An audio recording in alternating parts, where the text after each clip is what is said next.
கோமியம் ஊற்றணும்.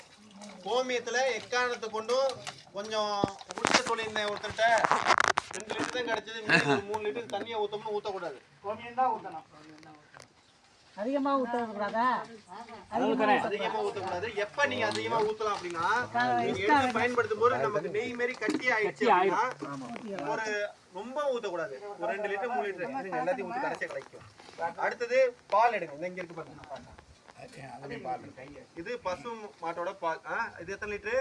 5 litre. 5 litre தான் நீங்க கணக்கு. பச்சை பாலா காய்ச்சின பாலா? பச்சை பால் காய்ச்சலாம் கூடாது. பச்சை பால்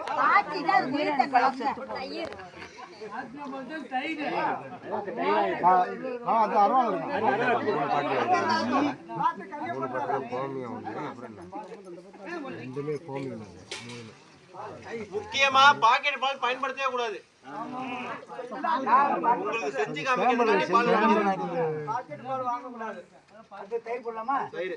எதுவுமே நீங்களா பால்ல இருந்து தயிரை உருவாக்கிங்க.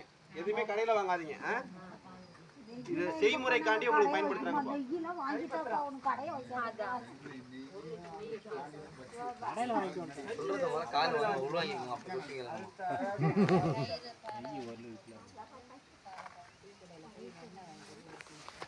நெய் இல்ல எனக்கு வெண்ணெய் தான் இருக்குன்னா வெண்ணெயை போட்டுக்கங்க, தப்பே இல்லை. வெண்ணெய் அம்மா சொன்ன ரைட்டு. நெய் இப்ப எப்படி நெய் எல்லாம் கலந்துட்டு இருக்க முடியுமான்னு கேக்குறாங்க. நெய் கிடைக்கல அப்படின்னா தூய்மையா வெண்ணெய் இருந்துச்சு, வெண்ணெயை போட்டுக்கலாம். 1 கிலோ வெண்ணெயை போட்டுக்கலாம்ல தாராளமா.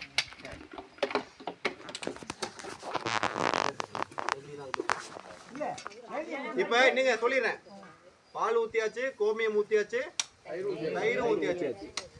இது இப்ப நான் 5 பொருளை தாண்டி ஐயா இளநியை வெட்டிட்டு இருக்காரு. என்னடா அண்ணன் அவர் தம்பி 5 சொன்னாப்புல இளநீ எதுக்கு வெட்டிட்டு இருக்காருன்னு கேக்குறாங்க. இது இருந்தா பஞ்சகாயம் தயாரிச்சிடலாம். எனக்கு வந்து இன்னும் நமக்கு நிறைய சத்து உள்ள ஒரு டானிக் வேணும் அப்படின்னா இளநீ சேர்த்துக்கலாம். அதுக்குள்ள எல்லாத்தையும் வெட்டி ஊத்துங்க, கடைசியா உள்ள தெரிச்சு. 1 சீப்பு பூவன் வாழைப்பழம் அன்னைக்கே, எல்லாமே அன்னைக்கே போட்டு கிளறி. பூவன் வாழைப்பழம் கருப்பு தோலோட இருக்கணும். அதாவது ரொம்ப கனிஞ்ச நிலை தான் கருப்பு தோல் வரும். அந்த கனிஞ்ச பழமா போட்டு இதுலயே போட்டு பரட்டிக்கணும். நல்லா பஞ்சாமிர்தம் மாதிரி பரட்டிட்டு அதுக்கப்புறம் உங்களுக்கு முழுசா போடக்கூடாது. இன்னொன்னு கற்பூரவல்லி சேர்த்துக்கலாம். ஏன்னா நமக்கு ரொம்ப சீப்பா கிடைக்குது பூவன் தான், எல்லா இடத்துலையும் கிடைக்கும். பூவனே பயன்படுத்திக்கங்க, சரிங்களா? இல்லைன்னா நீங்க கற்பூரவல்லி பயன்படுத்திக்கலாம். 2 இதை சேர்த்துக்கலாம். இதோட ஒரு 2 கிலோ நாட்டு சக்கரை, இல்லைன்னா 2 கிலோ வெல்லம் வச்சுக்கலாம். ஐயா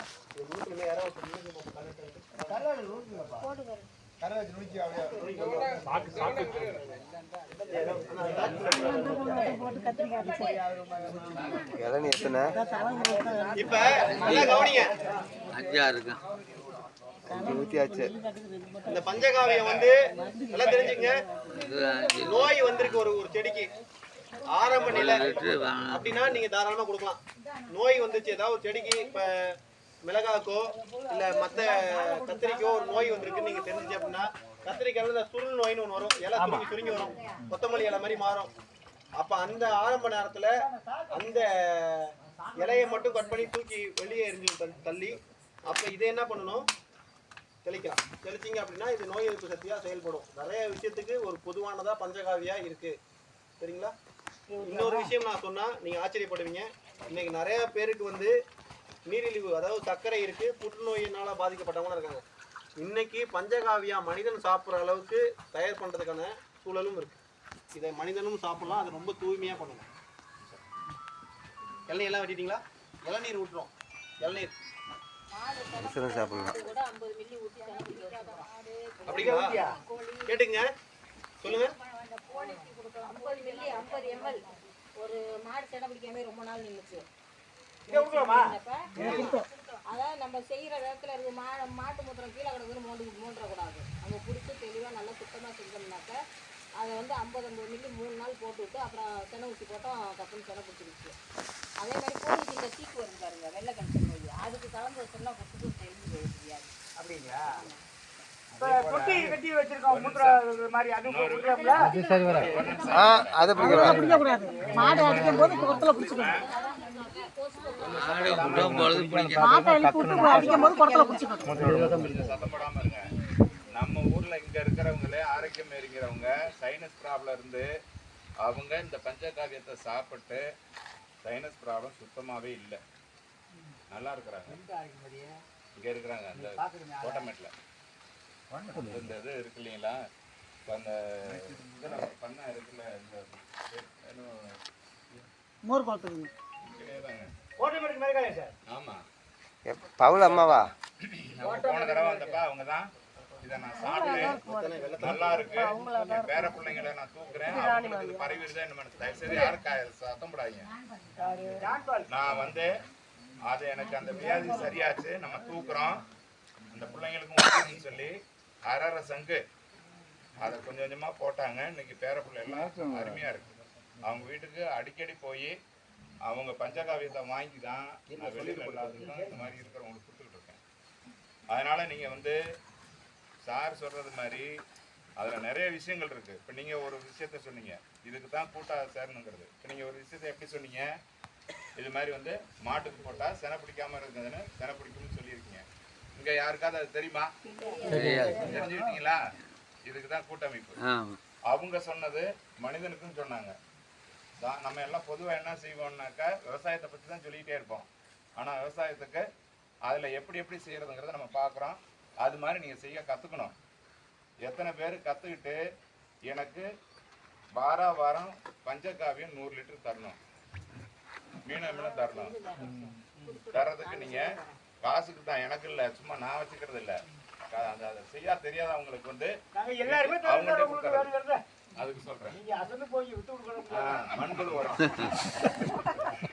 இருக்குதுன்னா உங்களை தேடி வருவாங்க ஆளு.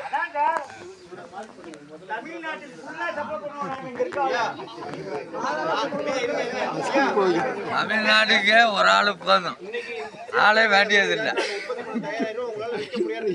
ஆமா ஐயா நான் உங்களை மறக்கவே மாட்டேன். உற்பத்தி பண்றீங்க அப்படின்னு ஐயா நான் கவனிச்சுங்க. சிறப்பு. மனிதனும் சாப்பிடலாம், கால்நடைகளுக்கு கொடுக்கலாம், கோழிகளுக்குலாம் தண்ணீர்ல கலந்து வச்சீங்கன்னா வெள்ளை கழிச்சல் இந்த மாதிரி வராது, சீக்கு வராது. கோழிகளுக்கும் நீங்க கொடுக்கலாம். ஆனா மனிதன் சாப்பிடுவதற்கு மட்டும் ரொம்ப தூய்மையா பண்ணணும். ஆமா, புரியுதுங்களா? அதுக்கு சில முறைகள் இருக்கு, அதையும் நம்ம சொல்லலாம். இப்ப இதுல சாணியோட கவனிங்க. இங்க வெல்லம், நாட்டு வெல்லம் இல்ல அப்படின்னா நாட்டு வெல்லம் தான் உருண்டை வெல்லம். அச்சு வெல்லம் தான் கெமிக்கல், கொஞ்சம் வெள்ளை கெமிக்கல் ஆட் பண்ணுவாங்க. நீங்க வெள்ளத்தை கொட்டுங்க. இது இல்லைன்னா நாட்டு சக்கரை 2 கிலோ. ஒரு குச்சி இருக்குங்களா? கையிலே கலக்க விட்டுருவாங்க. முதல் நாள் கொஞ்சம் கவனிங்க ஐயா, இப்படி சைடுல சாச்சிக்கலாம். முதல் நாள் மட்டும் கையால கலக்கிருங்க. ஏன்னு கேளுங்க, ஏன்னா இல்ல குச்சி இன்னைக்கு வேணாம், ஐயாலே கலக்கிட்டு விடுங்க. குச்சினா இந்த நேரத்துக்கு வந்து ஒர்க் அவுட் ஆகாது. முதல் நாள் மட்டும் நல்லா கையில விட்டு கலக்கிங்க. ஏன் அப்படின்னா அன்னைக்கு வேலை தெரியாது, போடுறோம், சாணம் போடுறோம், எல்லாமே கலக்கணும். அதனால கையில கலக்கும் போது நல்லா கலக்கி விட்டுட்டு அடுத்த நாள்ல இருந்து நீங்க குச்சி பயன்படுத்திக்கலாம். சரிங்களா? இது என்ன பண்ணணும் அப்படின்னா, இப்ப இது கலக்கியாச்சு, நல்லா கலக்கணும், நல்லா கலக்குங்க.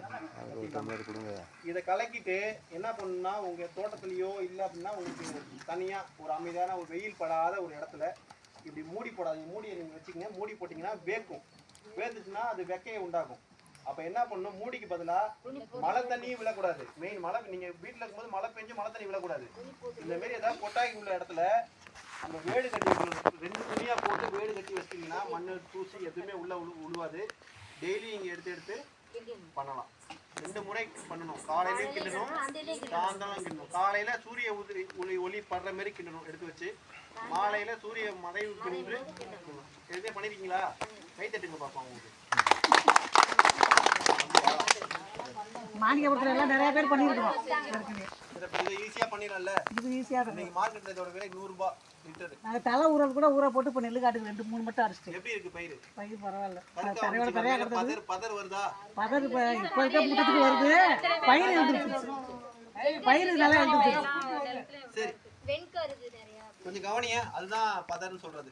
அதாவது கருக்கான்னு சொல்லுவோம். பாலை மட்டும் உறிஞ்சிட்டு போயிடும், வெறும் சக்கரை. பயிரே எழுந்திருக்காம இருக்கு. போதுங்க சிறப்பு. விடுறா. கவனிங்க.